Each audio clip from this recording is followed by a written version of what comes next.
Hello, welcome back to Linear. How you guys doing? Hope you're still staying safe and hope you're very much still corona free, Practice all the safe measures that you can.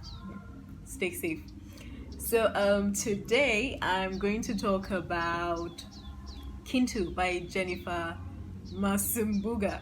I'm not sure I'm pronouncing the name well. She's Ugandan. So unfortunately, I don't have a copy of the book right now because I borrowed it from someone and I've returned it. And the book was actually recommended to me by my friend Mo. So shout out to Mo. Thank you for stressing me. Like even when I was doing reviews of other videos, he kept on asking me when am I going to review Kintu, and I said, don't worry. Once I finish reading it and I get the chance to, I'll do it. So I'm glad that he stressed me until I finally read this book because it was just such an amazing read. So I put down some notes. Yeah. So one of the important aspects of the novel for me was time management and sequencing of events. So the story starts from this man and then it flows, like it takes us back to 1777 1977 or 1777, basically before the white man came. Yeah, so I would say 1777, the 1700s. Let me just say it like that so I don't confuse myself. 1700s.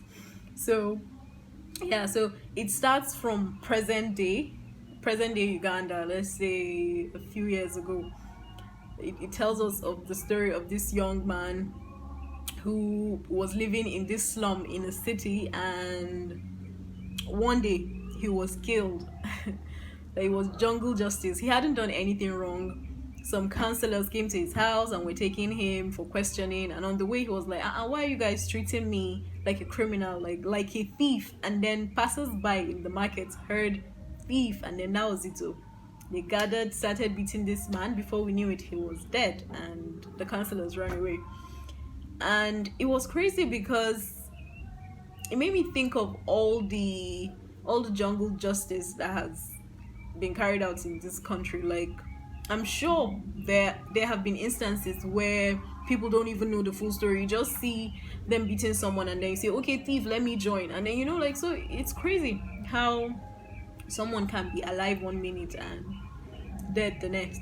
So yeah, that was very jarring for me, and it was a great entrance, because you need to shock your reader and make them want to read some more. So yeah, I was shocked and I wanted to read some more. Well, unfortunately, that was the end of that story.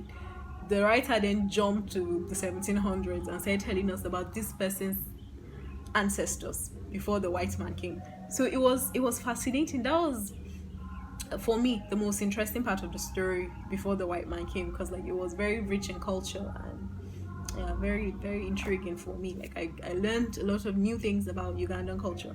So then it takes us to pre-colonial times, and then takes us through colonial times to post-colonial times to present day. So it was just interesting. It was so well done, the sequencing of events. Present day tells you what's happening right now, and then it leaves you in suspense, and then goes back to the ancestors of this man and traces everything, different stories, through different generations, and then eventually that first story of the man that was killed then makes sense, because after moving from generation to generation, we then get to the end of the story and we see this dead man's father, his family, his sister. We see his own history, we see how his own family history fits into the bigger history of this their very popular or famous ancestor. So one of the things that I found very intriguing in the story is how myth and legends can take a life of their own. They can start with something ordinary or regular, and then through generations they change and become something else. So for example, in the 1700s, the ancestor of this man that was killed in the beginning of the story hit someone, and it was just the way you would slap your child. Imagine slapping your child and then the child falls and dies. So that was how he slapped a young man. The young man fell and died, and then he felt like there was a curse on his family from that young man's family. So like a retribution. So he didn't want anybody to touch his own children's heads because he felt like the curse would like transfer to his own children since he mistakenly killed this man. So that's how, from generation to generation in that family, they would always tell people they don't hit us on our heads in our family. So it's just intriguing, like, to see how even how the origin of this thing can be lost through generations, but then the tradition of not hitting them on their head remains to like present day. So it's interesting, you know. So this ancestor that was the protagonist of this story of the 1700s, pre-colonial, whatever, you know, like after I finished reading the novel, I googled it, and then I saw that he's actually a character in Ugandan folklore, you know, their creation story. He's considered the first man. So Kintu, his name is Kintu. So like yeah, Kintu is a popular first name in Uganda, and Kintu is also considered the father of Uganda, you know. So yeah, then also one of the things I learned, sorry, I'm reading from, I took notes because I don't want to leave anything out. There were some important details in the novel, so I don't want to wing it. I don't want to forget some things. So yeah, so the novel is packed with history, culture, social anthropology, you know, everything. Well, not everything, but like a lot of things that make Uganda what it is right now, you find it in this book. And the beautiful thing is that it is not a boring book. It's as interesting as any fictional story you can find out there. So yeah, and that's the reason why I read novels, you know, because I'm interested in history and anthropology and culture and all those things. And you know, like, if I had to read a textbook to learn these things, or essays, I would be bored. But then if I read novels from far places, I will learn things. So yes, I learned a lot of things about Uganda from this novel. And one of the things I learned is that it's also ethnically ambiguous, you know, like how in Nigeria the three major ethnic groups kind of dominate the smaller ones, and then there are scuffles and struggles for independence, for, like, just wanting your voice to be heard, ethnic tensions and things like these things aren't peculiar to Nigeria. Like, other places in Africa are also dealing with similar stuff. So in Uganda, like, the major ethnic group is Baganda, Buganda, yeah.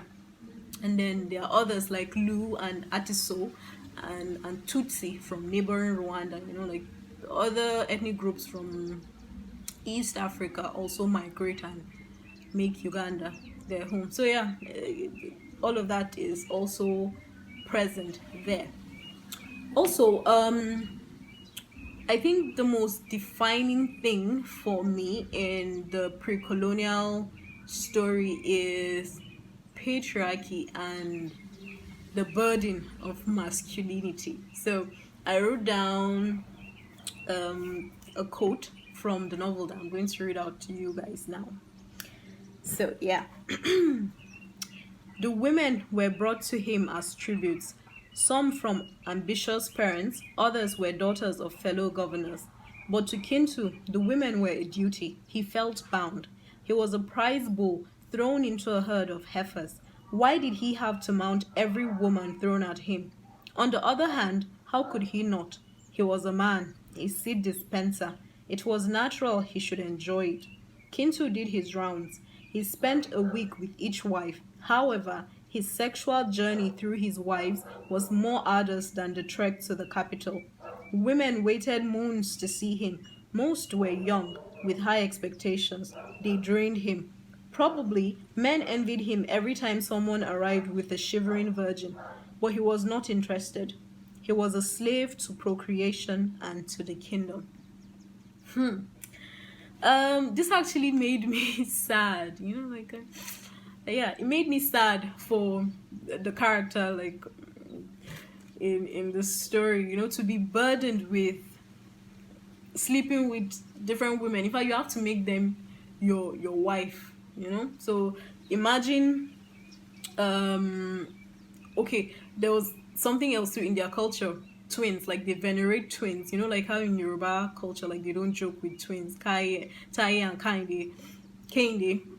Yeah, in the Baganda culture too, twins are considered sacred. They are considered one soul, one body, one person actually. So they believe that twins are a result of a conflict with self. So while they were in their mother's womb, they were one person, but they couldn't decide on ideologies and ideologies and other things, and decided to split into two different bodies. So when you're marrying one twin, you will have to marry the other. So imagine, apart from the fact that there's that burden of masculinity for you to prove your sexual prowess, especially if you're a chief or someone titled, even for regular people, if you're marrying one twin, you would have to take the other one, even if you didn't want it. So, like, it's just, something I found interesting, but also troubling, because then it was a burden to the men who had to be with these women. Like for this Kintu now, he was a chief. So in addition to his twin wives who were sisters, people kept on bringing him women. And he had to marry them. The only person that didn't have to marry women brought to him, like he could sleep with them or let them sleep with his guests. Maybe he could just marry one or two. Like the Kabakas, who are like the ancient kings of Uganda, Baganda. So, but if you're just an ordinary chief, you must marry you. You will marry and you will sleep with all of them, and and give them children. In fact, your head wife, let's say your first wife, would even make a roaster. Make a roaster. You impregnate every wife within 2 years or 3 months. So it's like weekly he was traveling all over, and they don't live in the same city. Like the wives are scattered because they are brought from different places now. Like people wanting favor with him, or parents just being ambitious. They want their child to marry a chief. You must marry. You will marry. If they bring girl for you, you take, you marry. And the girls too, whether you're growing old or not, they have expectations. So it was just sad to read all of that, so yeah, to add to the theme of the burden of masculinity, also, like, sexual prowess was a big deal. Like if you couldn't prove your sexual virility as a man, then your name will be rubbished and all of that. Like even on your wedding day, a bride's auntie will hide under the bed in the room, and make sure that you prove yourself a man. Like she's not going, if for any reason you malfunction and her niece is still a virgin, wahala go dey. Like you have to pay the auntie goats, maybe cows, like whatever the auntie wants to keep your secrets, or to wait until you can manage to do it. So it's sad. So that's why when we say dismantle patriarchy, it's not about destroying men or all of those things that people associated with. Patriarchy is a system, and we're all pawns in this system, men and women, because this system comes with high expectations, like expectations and roles for each member of the society. Like women have their expectations and their roles, men have their expectations and their roles. But the thing is, life is not one size fits all.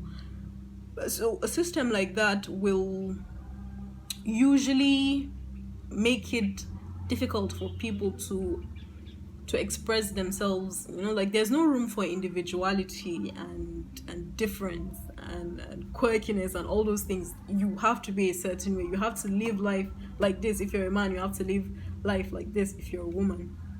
So even though this story is this part of the masculinity that I read is 1700s, like we can still see the burden of masculinity is still very much present in the present day. Like You have to prove yourself as a sexual man and all those things, a seed dispenser, you know, a fertile man, you know, like, so it's really burdensome. So yeah, we have to dismantle patriarchy so that people can make choices that are tailored to their tastes and their particular lives. Like, yeah, expectations are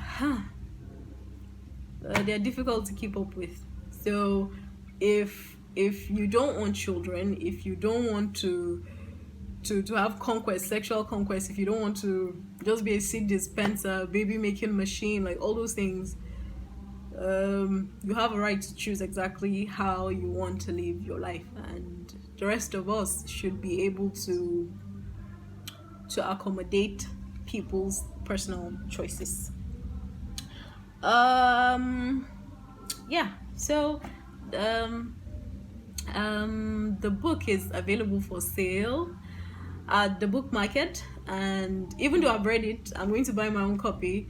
My friend, I loaned it and read it, and I've returned it, so I don't have a hard copy, but I'm going to buy mine because it's a very important book, you know, and it's one of those books that makes you Google. Like, when you're done reading, you want to Google and find out how much of it is fiction, how much of it is non-fiction, you know, how much of it is history. So it's a very fascinating book, you know. It's very expository. The way the writer writes too is very expository. I like I said, the management of time and the sequencing of events and how we see things, the plot progresses from different generations, and eventually everything just ties together beautifully towards the end, because then we see the family of this man from the first story, we see all his ancestors and all those things. So yeah, if you have book suggestions, let me know. I'm reading one book like that. So yeah, I'm reading one book like that. But yeah, I need suggestions. So you guys, if you have suggestions, let me know. If you have comments, observations, anything you'd like to add, if you've read it, Mo, leave your comments. You've also read the book. So yeah, if you've read the book and you'd like to point out some things that I left out, feel free to do so in the comments below. Yeah, so if you liked this video, leave a thumbs up and don't forget to share and subscribe. Yeah, stay safe.